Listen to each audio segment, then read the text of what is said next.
नमस्कार. आज आपल्याला जे काही साहित्य मिळालं आहे ते एका खूप खोल धार्मिक प्रश्नाच्या मुळाशी जातं. प्रश्न दिसायला साधा आहे, पण त्याची उत्तरं खूप गुंतागुंतीची आहेत. प्रश्न असा की अंतिम काळात जे साक्षीदार देवासाठी आपला जीव देतात, त्यांचं पुनरुत्थान आणि शारीरिक परिवर्तन ही एकदाच होणारी घटना आहे की ती टप्प्याटप्प्याने, म्हणजे एकापेक्षा जास्त वेळा होते? आणि हा एकच प्रश्न तो अनेक उपप्रश्नांना जन्म देतो. जसं की पृथ्वीवर जेव्हा अंतिम संकटं येतील तेव्हा ती सहन करायला कोणी संत शिल्लक असतील का? हो, आणि याच प्रश्नांच्या उत्तरांमधून एक मोठा वैश्विक घटनाक्रम उलगडतो. आजच्या आपल्या या चर्चेचा उद्देश केवळ या प्रश्नांची उत्तरं शोधणं नाही, तर त्यामागे दडलेला तर्क समजून घेणं आहे. या स्रोतांनुसार या हुतात्म्यांचं पुनरुत्थान ही केवळ काही लोकांच्या तारणाची गोष्ट नाही, तर ती एका वैश्विक नाटकाचा कळस आहे. आपण आज हेच समजून घेणार आहोत की ही घटना इतकी निर्णायक का मानली जाते आणि देवाच्या अंतिम योजनेत तिचं स्थान नेमकं कुठे आहे. चला तर मग या मोठ्या चित्राचा प्रत्येक तुकडा जोडून पाहूया. सुरुवातीला या स्रोतांमध्ये वर्णन केलेल्या वेळेच्या संरचनेबद्दल बोलूया. यात शेवटच्या काळाला 1 आठवडा असं म्हटलंय, म्हणजे 7 वर्षांचा काळ, पण तो 2 भागामध्ये विभागलेला आहे. बरोबर. यातील पहिला 3.5 वर्षांचा काळ, ज्याला 42 महिने असंही म्हटलं आहे, तो श्वापदाच्या राज्याचा काळ आहे. याच काळात जगभर एक सक्ती केली जाईल, त्या श्वापदाची उपासना करण्याची, आणि जे संत याला नकार देतील त्यांना मारलं जाईल. हेच ते हुतात्मा साक्षीदार. पण इथे एक महत्त्वाचा मुद्दा आहे. स्रोतांनुसार देवाने अशा हुतात्मा होणाऱ्यांची एक निश्चित संख्या ठरवलेली आहे.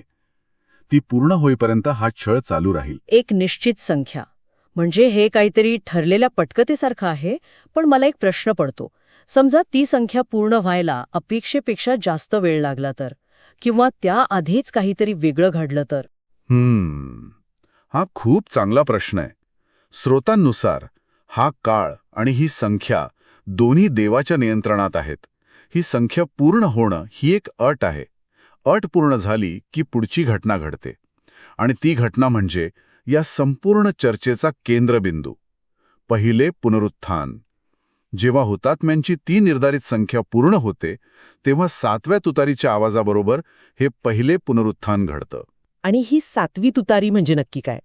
म्हणजे संकटांच्या मालिकेचा शेवट आणि एका नव्या अध्यायाची सुरुवात, बरोबर? अगदी बरोबर. ही 7वी तुतारी म्हणजे पृथ्वीवरील श्वापदाच्या राजवटीचा शेवट आणि देवाच्या राज्याच्या सुरुवातीची घोषणा आहे. आणि ह्याच घोषणेसोबत केवळ आणि केवळ त्या हुतात्म झालेल्या साक्षीदारांना पुन्हा जिवंत केलं जातं. पण त्यांचं हे जिवंत होणं सामान्य नाही. त्यांना आत्मिक शरीर मिळतं. आत्मिक शरीर. थांबा, हा मुद्दा जरा स्पष्ट करूया. जेव्हा आपण आत्मिक शरीर म्हणतो तेव्हा त्याचा नेमका अर्थ काय? म्हणजे ते अमर होतात हे तर स्पष्ट आहे, पण त्यांच्या अस्तित्वाचं स्वरूप नेमकं कसं बदलतं? ते पाप करू शकत नाहीत, त्यांना दुःख होत नाही, हे सगळं त्यात येतं का? हो, तुम्ही अगदी योग्य दिशेने विचार करत आहात. आत्मिक शरीर म्हणजे एक असं शरीर जे अविनाशी आहे. ते पुन्हा कधीही मरणार नाही. आणि सर्वात महत्त्वाचं म्हणजे ते पापाच्या पलीकडे गेलेलं असतं. त्यांची इच्छा पूर्णपणे देवाच्या इच्छेशी एकरूप झालेली असते. यानंतर लगेचच एक अत्यंत महत्त्वाची घटना घडते. हे पुनरुत्थित झालेले सर्व संत आकाशात उचलून घेतले जातात, आणि त्यांच्या उचलून घेतल्यानंतरच पृथ्वीवर त्या विनाशकारी 7 पीडा किंवा 7 संकट सुरू होतात. अच्छा, म्हणजे हा क्रम खूप महत्वाचा आहे. आधी पुनरुत्थान, मग ते उचलले जातात, आणि मग पृथ्वीवर संकटं येतात.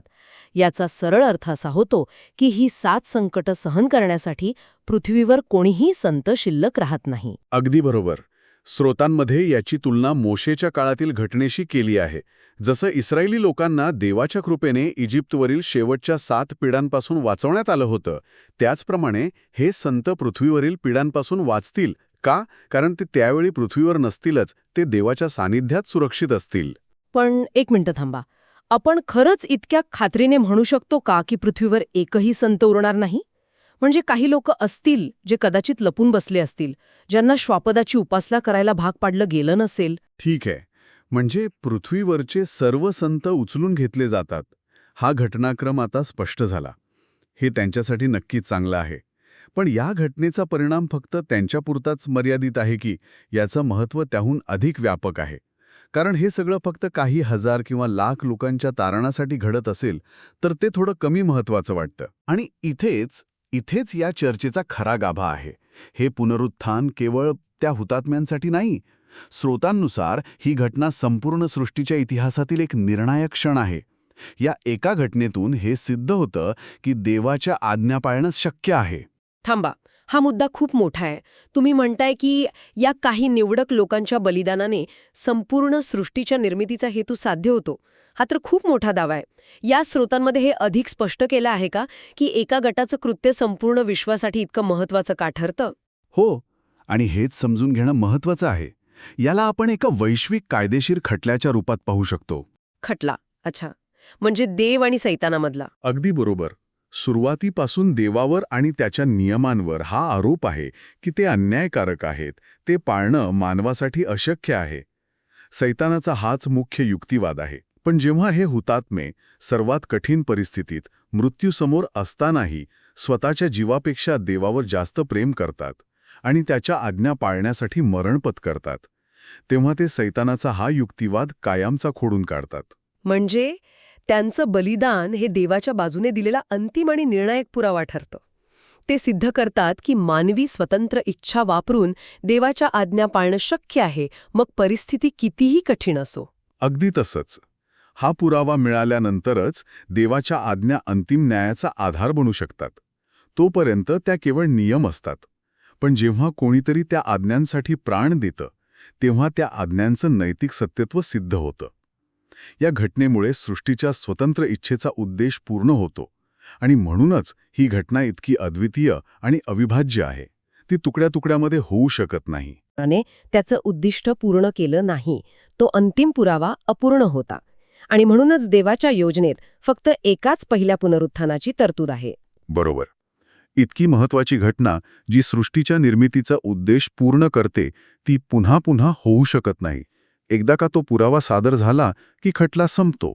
त्यानंतर आणखी लोकांना हुतात्मा होण्याची संधी देण्याचं काहीच कारण उरत नाही. ठीक आहे, हा मुद्दा आता पूर्णपणे स्पष्ट झाला. पण यानंतर कथेमध्ये एक नवीन आणि तितकाच रंजक अध्याय सुरू होतो. तो म्हणजे 1000 वर्षांच्या राज्याचा. स्रोतांमध्ये उल्लेख आहे की हे पुनरुत्थित झालेले हुतात्मे पृथ्वीवर याजक आणि राजे म्हणून 1000 वर्ष राज्य करतात. पण इथे एक मोठं कोडं निर्माण होतं. जर सर्व संत उचलून घेतले गेले आहेत आणि पृथ्वीवर फक्त श्वापदाचे उपासक उरले आहेत, तर या राज्यात प्रजा म्हणून कोण असेल? राजे आहेत, पण प्रजा कुठे आहे? हे खरोखरच एक कोडं आहे आणि स्रोतामध्ये यावर विचार केला गेला आहे. पहिली शक्यता की काही संत पृथ्वीवर टिकून राहिले असतील ही नकारली जाते, कारण आपण आत्ताच पाहिलं की सर्व संत उचलून घेतले जातात आणि पृथ्वीवर 7 पिढा येतात.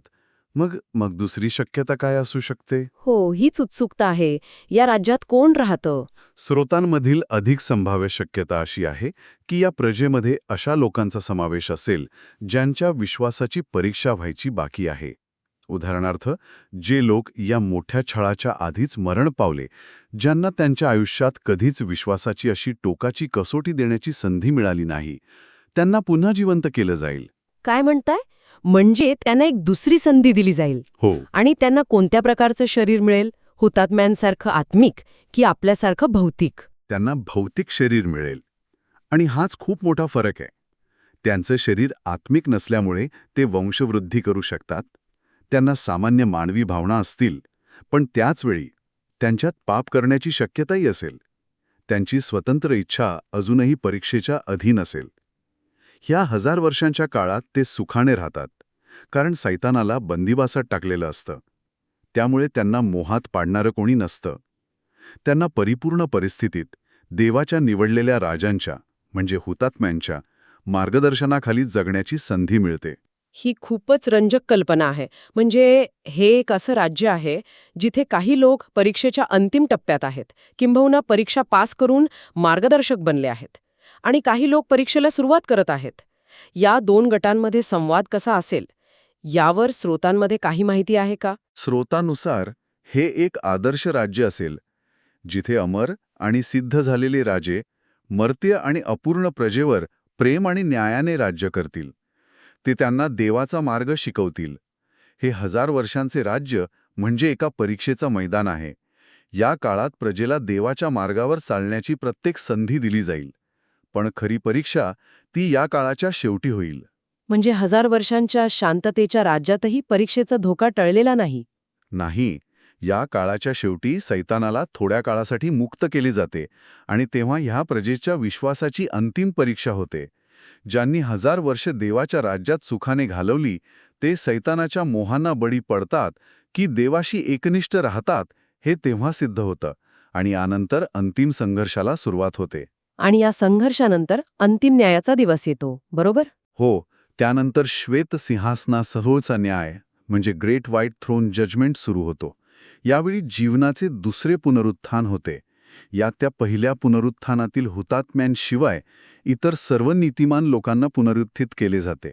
ज्यांनी 1000 वर्षांच्या राज्यातील अंतिम परीक्षेत देवावर विश्वास ठेवला त्यांचा यात समावेश असेल. तसेच इतिहासातील इतर सर्व नीतिमान लोकांचाही. म्हणजे थोडक्यात सांगायचं तर पहिलं पुनरुत्थान हे क्वालिफाईंग राऊंड जिंकलेल्या खास योद्ध्यांसाठी आहे आणि दुसरं पुनरुत्थान हे फायनल राऊंडनंतर इतर सर्व पात्र खेळाडूंसाठी होतं. असाच काहीसा प्रकार आहे का? तुम्ही ती अगदी अचूक शब्दात मांडली आहे. पहिलं पुनरुत्थान हे एका विशिष्ट गटासाठी एका विशिष्ट उद्देशाने आहे, तो वैश्विक पुरावा सादर करण्यासाठी. तर दुसरं पुनरुत्थान हे सर्वसाधारणपणे सर्व नीतिमान लोकांसाठी, त्यांना सार्वकालिक जीवन देण्यासाठी आहे आणि जे दुष्ट आहेत त्यांनाही न्यायासाठी पुनरुत्थित करून अग्नीच्या सरोवरात टाकले जाते, ज्याला दुसरे मरण म्हटले आहे. तर आज आपण पाहिलेल्या स्रोतानुसार हुतात्म साक्षीदारांचे पुनरुत्थान ही एकच अविभाज्य आणि अत्यंत महत्त्वाची घटना आहे. हे केवळ एका गटाचं तारण नाही, तर देवाच्या संपूर्ण योजनेचा, त्याच्या न्यायाचा आणि सृष्टीच्या स्वतंत्र इच्छेच्या पूर्तीचा केंद्रबिंदू आहे. संपूर्ण कथेचा तो एक निर्णायक क्षण आहे, ज्यानंतर बाकीच्या सर्व